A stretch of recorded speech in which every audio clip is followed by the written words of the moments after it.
Welcome back to the Dotloop how-to video series. Last time we talked about just how to start a loop and naming conventions. This time we're going to pick up on the loop that we created as a test. So remember, in naming conventions, we said that we can change this, but the background name changing won't change. It's a naming that you don't see, but your buyers or clients do. So you can just go in by opening it up, coming at the top here and just clicking on an area there. It'll open up and you can change the name of the loop and then just simply hit enter. And now you'll see, let me go back to my loops, that the name of that loop has now been changed.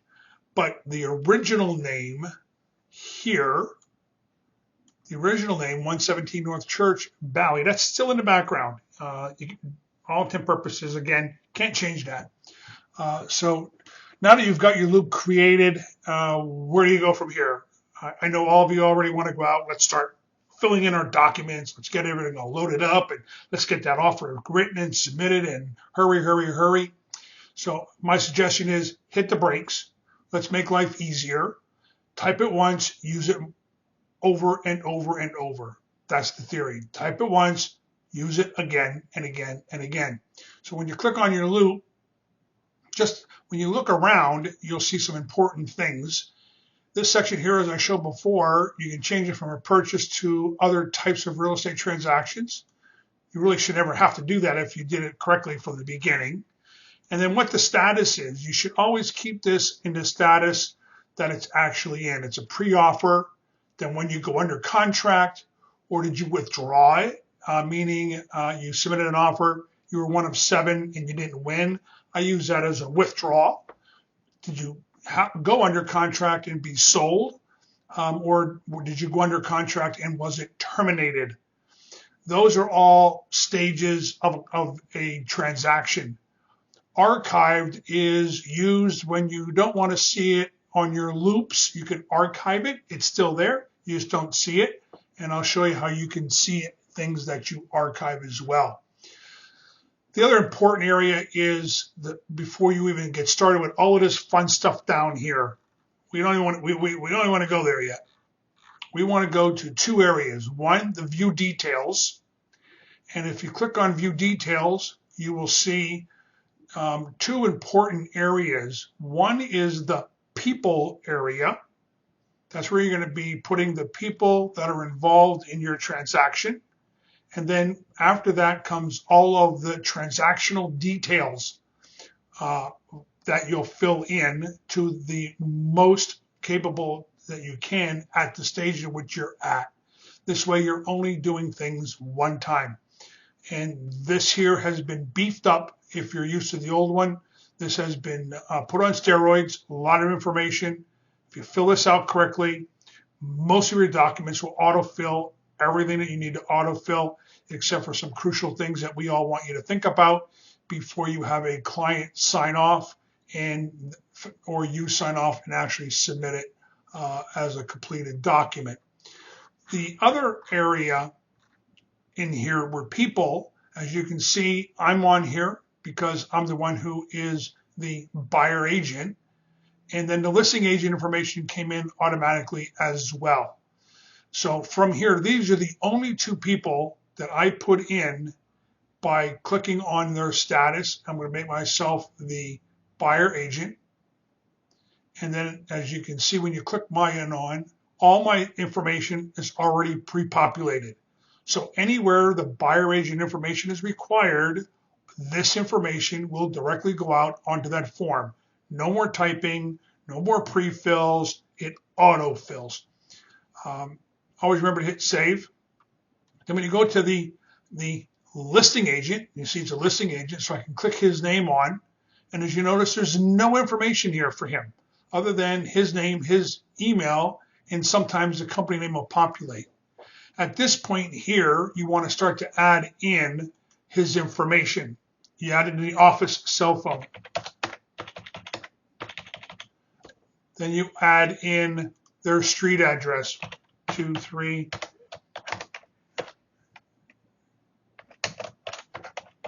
any street, unit, or let's just go Suite 101, any town,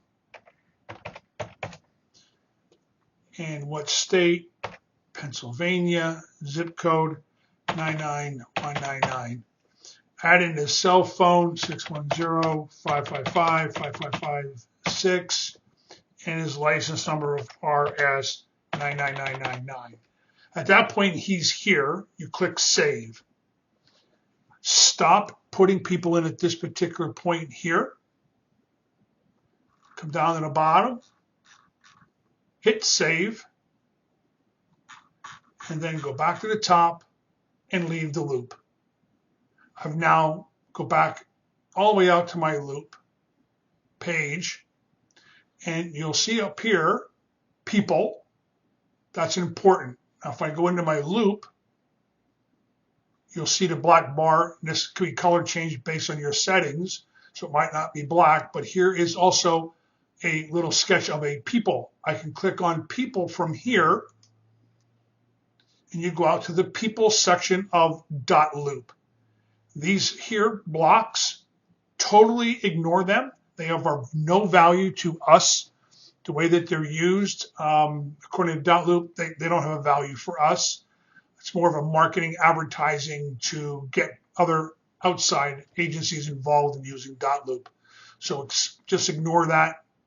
Come under contacts. Here's where all of your people are kept, so that you can put their names in once and use them over and over and over.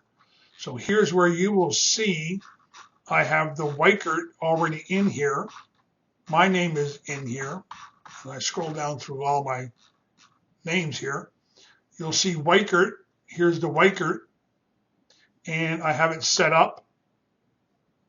And I have them set up here as a role, as a buying broker. So if I have a listing, I can still use this. When it pulls in, just change it to a listing broker, and you're off to the races. So come out of there, and you can now start to add in your buyers and your sellers information. So if you come here to contacts and you add a person, buyer 1, email, buyer 1 at gmail.com, select their role, they're a buyer, phone number 610-555- all 4s, no need for office. If they have a cell phone and only, then put both phone numbers in for phone and cell, and then you can put in their address, 222 Home Row, city, my town, USA, Pennsylvania, 55555, no company name, no marital status needed, and add that person. Now I'm gonna, it's all in, hit save, and then back to people, back to contacts, and add person. Buyer 2, email, buyer2 at gmail.com. And keep in mind, you only can have one email used, buyer. If you use that email again, it will not allow you to enter a person in with a different name and the same email, because Dotloop is email specific. Again, phone number 610-555, all 8s.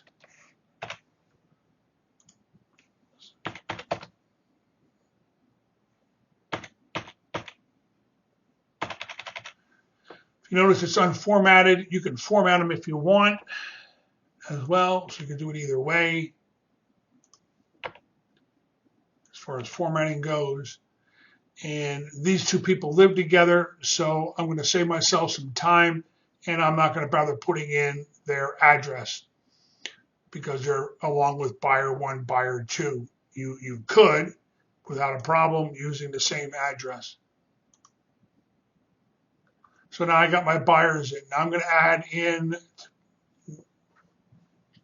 back to people. So now I'm going to go back to my loop, which is right here. I'm going to click on my loop, and I'm going to go into details. Now you notice I'm going to come over here and add person at this point. Type in Weichert, and you can see the names start to pop. Pull this in. There's all my data. Key it in once over in the contact section. Don't key it in again anywhere else. Add that. Add buyer one. Add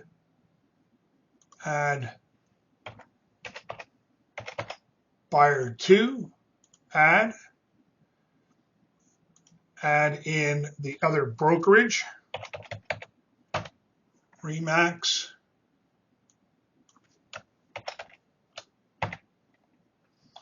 Remax of Allentown. Again, see, all their information is in because I used them in a prior transaction. So I put them in under contacts because I would use them again. So I don't have to type it in again. And then, so I've got a buying broker. I've got the listing broker. I got the two buyers. I got the listing agent and the buyer agent. Now I just need to simply add in the seller. Here's where I add in the seller because I don't add in their information if I don't have it. So I just simply add in seller one and add in seller two.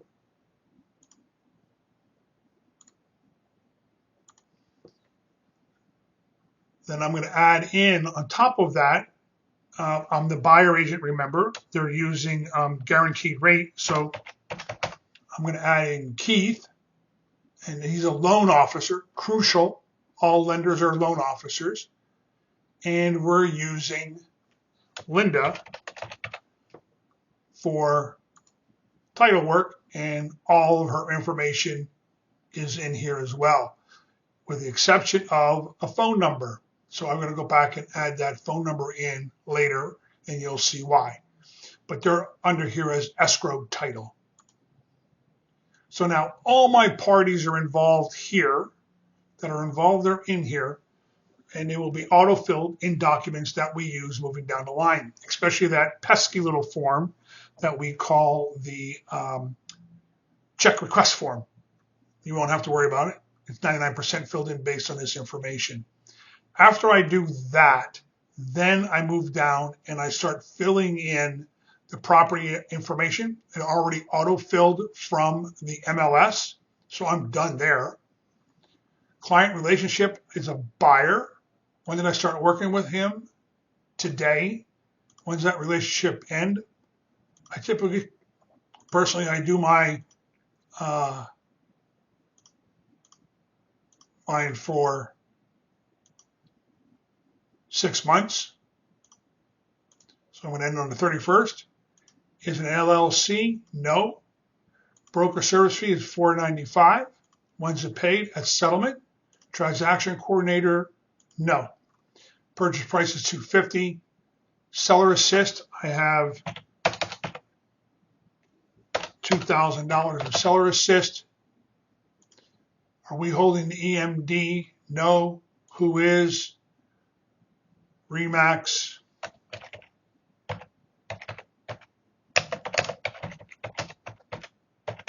Remax Allentown.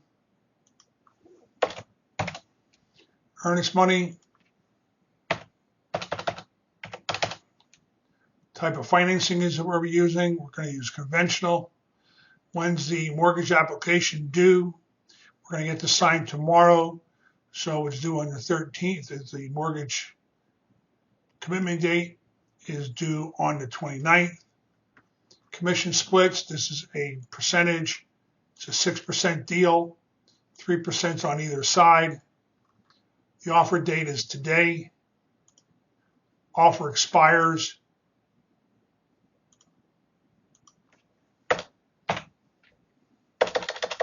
10/7. Occupancy date, I never use it. I don't care when they're moving in. We don't populate anywhere, so I don't use that. Contract agreement date, again, is today. Closing is on the 30th of the month. I'm not doing any inspections, and there is no municipal due date either. So that's filled in. So I come down here to contract. Again, there's nothing there to be used. I will eventually probably get rid of that. Is a referral? Yes. Select. It's a percentage. Referral source is Op City. Referral name, I use Op City again. If it was an agent, then I put the agent's company, brokerage, and the name. Again, here there is none. And the total is, referral amount is 30%. Is this a Weichert lead network? No. Is it a co-op within the same office? No. And continue down through home warranty and just continue down through filling this all in. And once you're done with it, you hit save.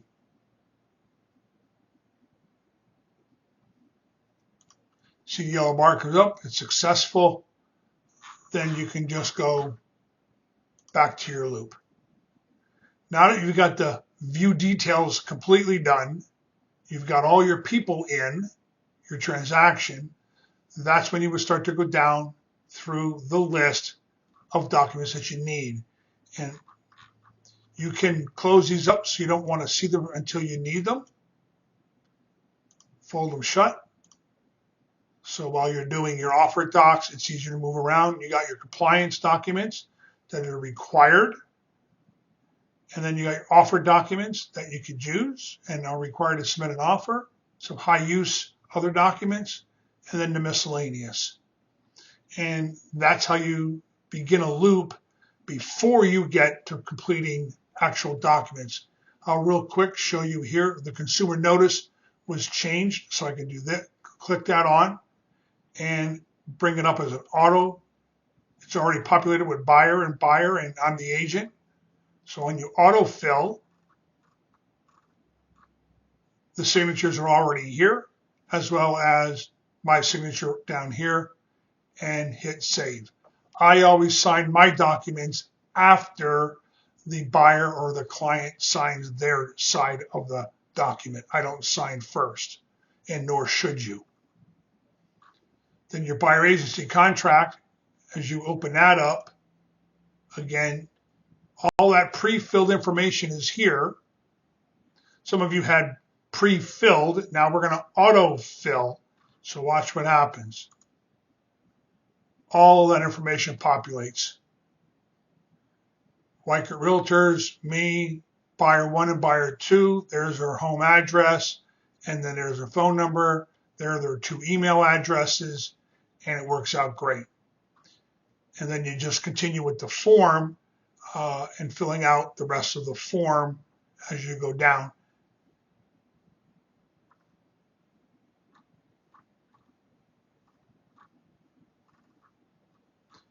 These fields here, the next time you see them, they will be pre-filled with a 3% commission or $4,000 and a $4.95 broker service fee. So you'll start to see some pre-filled things in there, and they'll be in bold. But then you can save it, and you just do that for each of your documents before you're ready to send it out. And when you save it, you back yourself out. So that's a quick tour of the major components of a loop, how to change the name, the details, and I'll do a more deeper dive on the details as well. Thank you for your attention on the second one. Hopefully you will find them useful as I go through the next grouping that we have.